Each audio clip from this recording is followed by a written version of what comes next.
The night everything shifted, I was dressed in a red gown that cost more than my in-laws' entire mortgage for the month.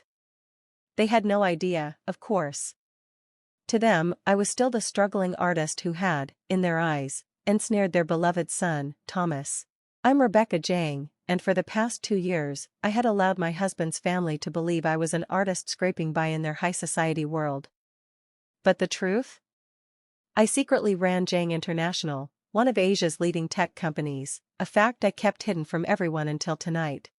Did you get that from a second-hand store? Sneered my sister-in-law, Amanda, as I entered the Bradley Foundation's annual charity gala. She was wearing a designer dress from last season, the same one I had refused to buy because it seemed tacky.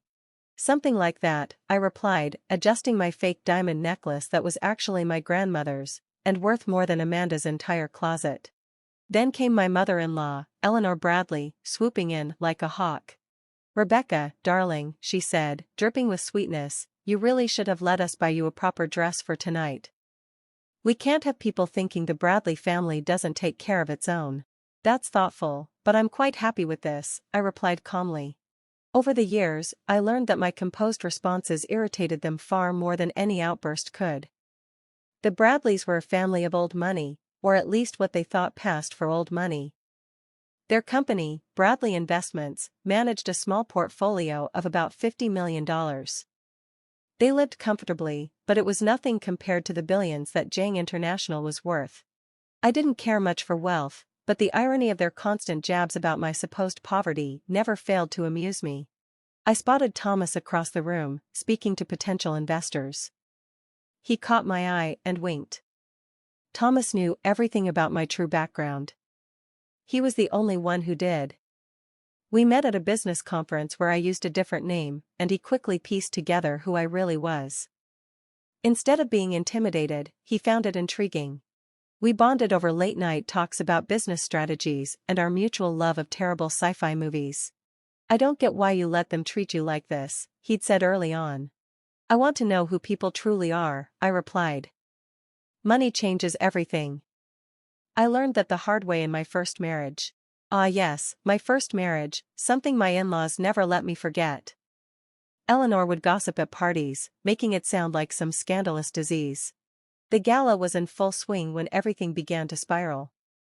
I was chatting with an elderly couple about their charity work when Amanda intentionally bumped into me, spilling red wine all over my dress. Oh, I'm so clumsy, she giggled. But don't worry, I'm sure it wasn't that expensive anyway. I calmly dabbed at the stain, secretly smiling. The dress had been treated to repel wine, and the spill would roll right off. Another little secret of mine. That's when Eleanor decided to make her grand announcement. She raised her glass, silencing the room. I want to thank everyone for coming tonight, she began. The Bradley Foundation is excited to announce the expansion of our efforts to help underprivileged women. She turned to look directly at me. We have a shining example here. My daughter-in-law, Rebecca, came from humble beginnings, but we've taken her in, trying to teach her the finer points of society. The room fell silent. I saw Thomas start moving toward us, his face filled with anger. But Eleanor continued, her voice sharp. Some people just can't be refined. They'll always be after wealthy men, trying to climb a social ladder. Amanda quickly chimed in, rehearsed as ever, Mom's right. We tried to help you, Rebecca, but you'll never fit in here. You're embarrassing everyone. Maybe you should leave. I'm sure there's a little coffee shop somewhere that needs someone like you. I stood there, letting their cruel words wash over me. All the patience I'd shown was about to pay off. You know what? I said quietly. Eleanor's smug smile made it all the sweeter. You're right. I don't belong here. I continued, my voice steady. Unlike you, I don't feel the need to announce my charitable contributions to feel valuable. Unlike you, I don't belittle others to feel powerful. And unlike you, I don't have to worry about Bradley Investments' floundering portfolio. Eleanor's face drained of color. What are you talking about? I pulled out my phone, checking my messages. Oh, just remembered, I should let you know that about 20 minutes ago, my company successfully acquired Morrison & Stanley, the investment firm. Amanda looked puzzled. What does that have to do with anything? Everything, Thomas replied, finally reaching us with a grin. Because Morrison and Stanley handle all of Bradley Investments accounts, and my wife's company just bought them. Eleanor dropped her glass, it crashing to the floor. Your company? Amanda stammered. I smiled, running my fingers through my hair. Jang International. Maybe you've heard of it? We're one of the largest players in the tech world, worth about $122 billion at last count. Eleanor gripped a nearby chair for support. That's impossible, you're just a gold digger. I finished her sentence. A struggling artist? I smiled. It's funny how people make assumptions when they're too busy looking down on others to see what's right in front of them. But this was just the beginning. What happened next would change the Bradley family's world forever. The silence that followed was deafening. I could practically hear the gears turning in Eleanor's mind as she realized how badly she had miscalculated. Even if what you're saying is true, she managed, her voice trembling, Bradley Investments is still independent. You can't touch us. I pulled up another message on my phone and glanced at my husband. Thomas, what time is it? He checked his watch with exaggerated precision. 9:45 p.m. Perfect, I said. That means the papers just went through. Well, Eleanor, I continued, maintaining my calm, you might want to know that Bradley Investments has been on a downward spiral for quite some time. That real estate expansion last year was a mistake. Your company has been bleeding money, and the high-interest loans you took out just to keep up appearances are no secret. Amanda's complexion shifted from white to green. How does he know about that? Those records are confidential. I offered a soft smile. Nothing stays private when you own the bank. As of 9 o'clock tonight, Jang International now owns every loan Bradley Investments ever took out. We also own this building, bought it last week. Eleanor swayed slightly, clearly in shock. This building is part of the Bradley Foundation, she stammered. Thomas corrected. The foundation board voted to sell it due to financial issues. They just didn't have the heart to tell you. Probably because you were too busy trying to humiliate my wife to attend the last 3 board meetings. A crowd had gathered, and their whispers filled the air as they watched the scene unfold. I could already see photographers discreetly capturing everything. By tomorrow, this would be everywhere. You can't do this, Eleanor whispered, desperation creeping into her voice.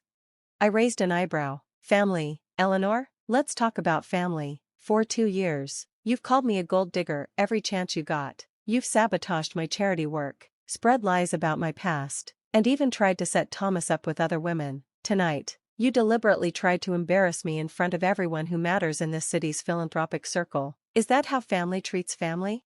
Amanda stepped forward, desperation written all over her face. We can work something out. Daddy can fix this, he always knows what to do.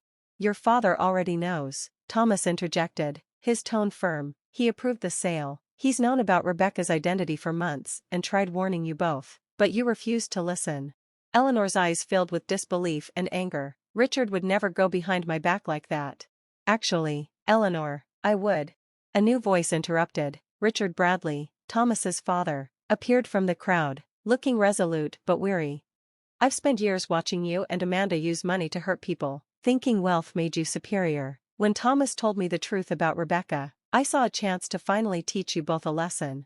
Daddy, Amanda cried, how could you do this? It's easy, Richard said with conviction. Rebecca's company isn't just buying our assets, they'll restructure everything. The Bradley Foundation will continue its work, but with new leadership. Leadership that understands what real philanthropy is. I stepped forward, speaking softly but firmly. Starting tomorrow, the foundation will focus on empowering underprivileged women through education. Real help. Not just photo ops. Eleanor, Amanda, you now have a choice. A choice? Eleanor sneered. Yes, you can stay on as regular employees, learn how to actually help people, or leave with your personal assets, which, I might add, are far less than you think they are. Thomas and his father had already signed off on the plan. The crowd murmured in disbelief. Eleanor Bradley, the queen of society, being offered a regular job by her poor daughter-in-law. It was a scandalous turn of events. This is absurd, Amanda screamed. Mother, tell them they can't do this. But Eleanor's rage had turned to fear. She finally realized the full scope of the situation. Why, she whispered, why go through all of this? You could have destroyed us immediately. I moved closer, keeping my voice low for only her to hear. Because money and power aren't weapons, Eleanor, they're responsibilities. I wanted you to understand how it feels to be judged, dismissed, and humiliated based on what others think you're worth. Now, you get to learn what real worth really is. 2 weeks later, the headlines broke. Bradley Foundation announces major restructuring, new focus on women's education. Eleanor and Amanda decided to stay, though it wasn't easy. Eleanor now works in program development and recently admitted that she's starting to find real purpose in her life. Amanda heads the outreach program and even apologized to me for the first time last week. Thomas and I still attend charity galas, but they've changed. There's no more power play or social climbing. We focus on making a tangible impact, helping people who truly need it. I still wear that red dress, wine stain and all, as a reminder to myself and others that true worth isn't in what you wear or own, it's in how you treat people. Richard retired but continues to serve on our board, proudly watching his son and daughter-in-law create something that matters. At a small family dinner the other night, Eleanor asked me to help her understand impact investing. I want to do better, she said quietly. I want to be better. And that, more than any revenge, was the victory I had always hoped for. Sometimes, Thomas asks me if I miss being the secret billionaire. I smile and show him the latest reports from our education programs, hundreds of women getting opportunities they never dreamed of. Why miss it? I say, this is the much better story.